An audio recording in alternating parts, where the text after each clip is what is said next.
President Biden will celebrate a victory tomorrow, signing the new bipartisan infrastructure bill into law. But as the president heralds this accomplishment, one that a significant majority of the American people support, he has also been running into a new economic reality, inflation, as prices in the U.S. surge more than they have in 30 years, according to new data from the Bureau of Labor Statistics. And as the holidays approach, Americans are seeing higher prices on everything from gas to groceries. This week, the president changed his message on the issue, acknowledging for the first time inflation is, quote, worrisome and, quote, one of the most pressing economic concerns of the American people.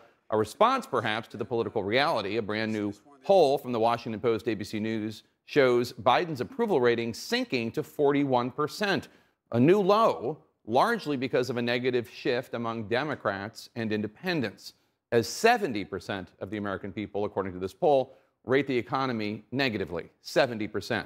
63% of the American people think Biden has not accomplished much so far. Joining us now to discuss, top economic advisor to President Biden, Brian Deese. Brian, thanks for joining us. So let's start on this dire inflation report. Take a look at how much prices have risen over the last year. Regular gas prices up more than 50%, utility gas 28%, used cars, beef, pork, eggs, all up. This new Washington Post poll shows 70% of those polled view the economy negatively, 38% say the economy is in poor condition. How concerned are you and the president about inflation, and what specifically are you doing to fix it?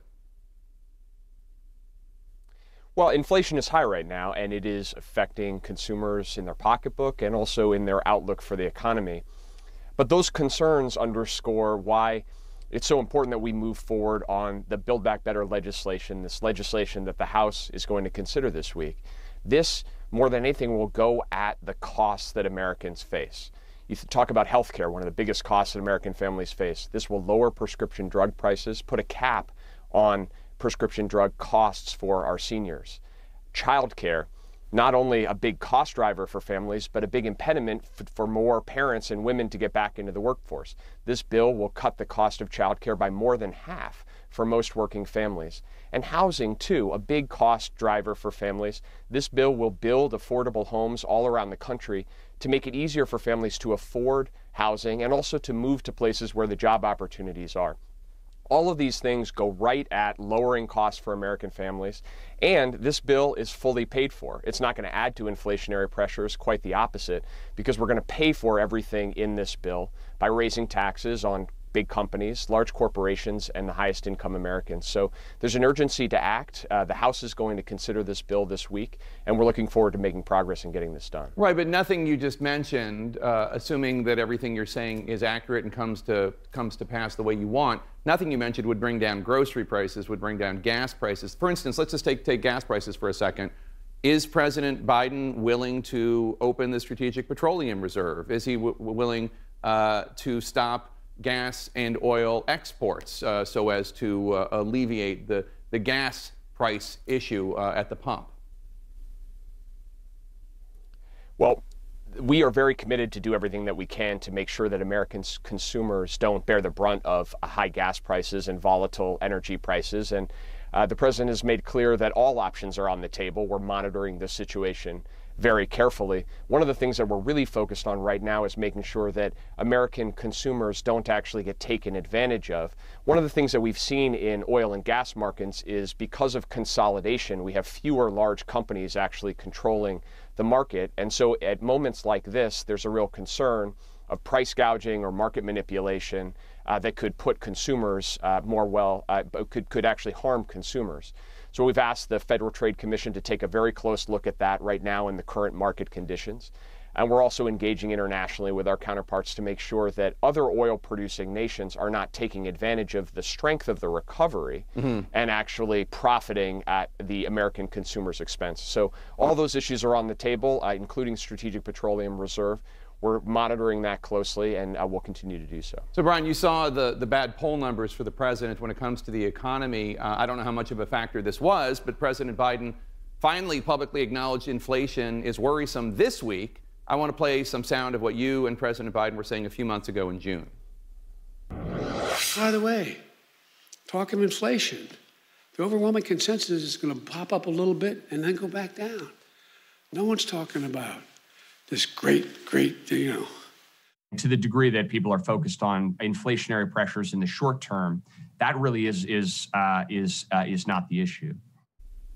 Do you think that you and the president were wrong and inflation is not a short-term pop up a little bit and then go back down issue?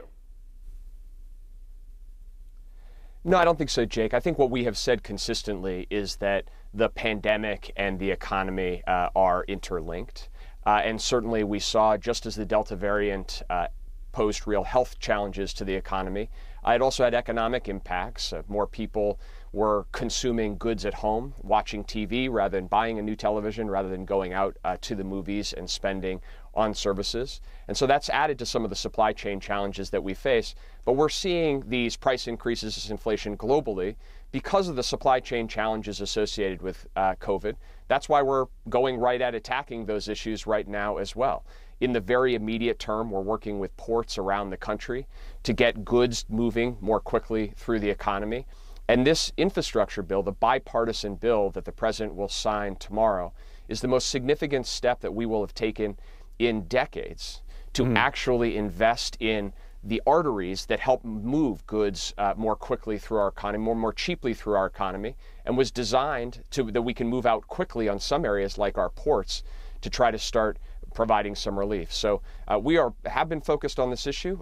We continue to be focused on this issue in the short term, but also addressing these medium-term issues as well. So, but you talk about the Build Back Better Act, which is $1.75 trillion as a solution to this problem, but your predecessor under President Obama, Larry Summers, he pointed this week to the $1.9 trillion American Rescue Plan that was passed earlier this year in March. He said that's a major reason behind the rising inflation, something he called at the time, quote, the least responsible macroeconomic policy we've had in the last 40 years. Is it possible that Americans are suffering now from high prices because the Biden administration overstimulated the economy with all of this money going into the economy? Well, no, that's not our perspective. The American Rescue Plan saved us from an acute economic emergency. It's hard to remember, but recall that when the president took office, there were 18 million people collecting unemployment benefits and 3,000 Americans a day dying. But Professor Summers agrees on the Build Back Better plan that it will not increase inflation, and actually making investments in things like lowering the cost of childcare or providing universal preschool will actually improve the productive capacity of our economy. So I think we actually know what we need to do here. We need to make a fully paid for investment that will actually unlock more opportunity, get more people working in the economy, and that's where our focus is. If you are standing by your statement and the president's statement that inflation is transitory, short-lived, when do you think inflation is going to go back below the 2% level considered normal? Well, look, there's lots of independent experts that make predictions. Most believe that inflation will moderate next year. But I really think that, consistent with what you were talking about before, most Americans are less interested in predictions and they're more interested in actions and seeing concrete action to try to address these issues. That's what our focus is, and the poll that you put forward showed that a significant majority of Americans support the components of the Build Back Better agenda because it is oriented toward delivering on the practical cost issues that they face in their lives. Housing, healthcare, childcare, transportation. These are things that typical Americans are dealing with, and these are solutions that we can provide. And action is going to speak louder than words. We recognize that. That's what the American people are looking for, and that's why we are focused on moving this bill through Congress and getting this infrastructure bill implemented without delay. So is Build Back Better, is that act going to pass the House this week? Well, we are confident that it will. We are confident that Speaker Pelosi is going to bring it up and that it will pass this week. We'll move forward in the next process and moving it to the Senate. Is the SALT tax deduction, state and local tax deduction, is that going to be in the Build Back Better Act? Some experts say it could actually result in the wealthiest Americans in these states getting a tax break. Well, there's a fix to that issue that is included in the House bill. This was an issue that the Trump tax cut, the 2017 tax cut, created huge uncertainty in our tax system by capping that deduction for state and local taxes for a couple of years and then letting the cap go away completely.